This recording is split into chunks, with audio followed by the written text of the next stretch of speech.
Alright, for all of our problems, we're going to have a IQ test where the mean was 115.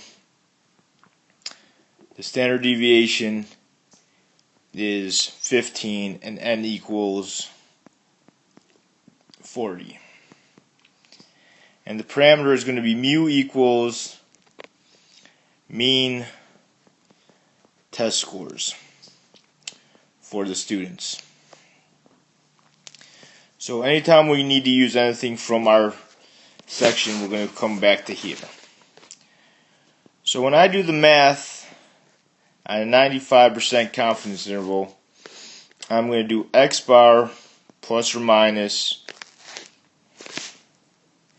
z star sigma over the square root of n. So we got 115 plus or minus 1.96, 15 over the square root of 40.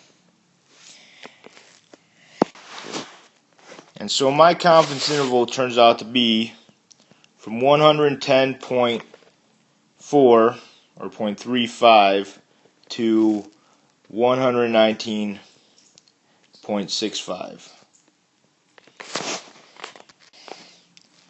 So today we're going to compare confidence intervals with hypothesis testing. And so let's do this in purple. Let's say my initial hypothesis is that the score was 117, and the alternate hypothesis is that the mean is not equal to 117. So when I do my z, the mu of x bar is equal to 117, and the standard deviation is equal to 15 over the square root of 40. And because x bar is equal to 115,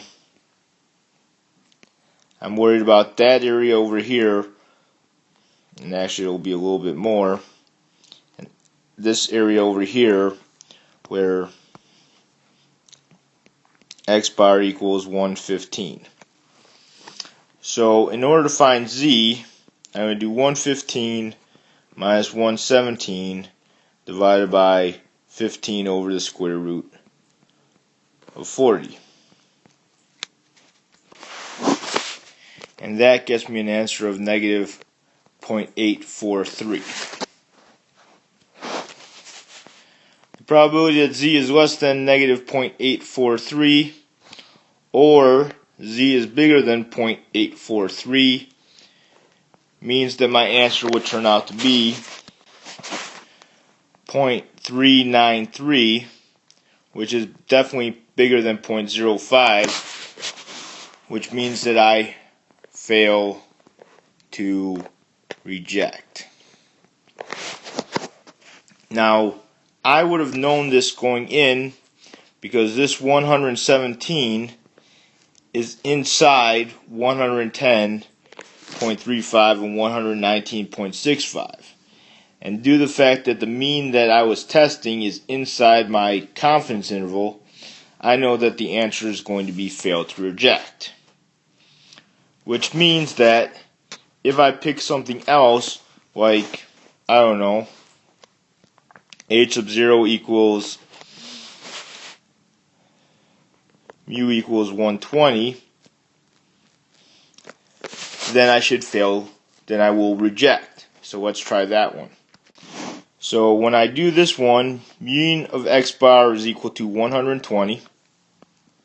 Sigma is still 15 divided by the square root of 40. And x bar is still 115. And we got it on the other side too.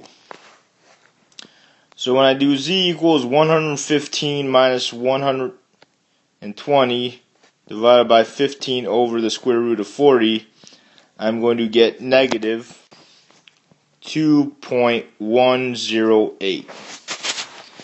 The probability that z is less than negative 2.108 or that z is greater than 2.108 will turn out to be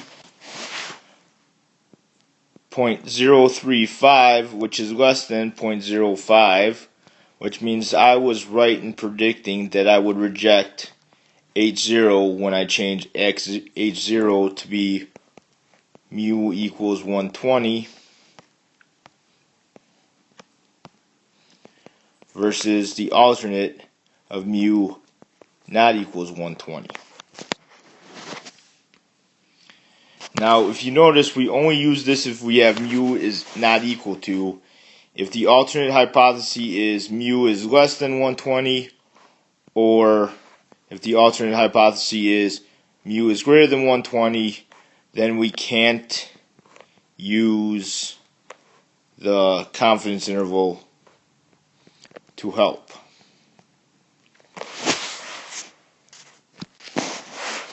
The same thing applies the other way. If I have an H sub 0 where the mean is equal to 15, and the alternate hypothesis where the mean is not equal to 15, and this gives me a p-value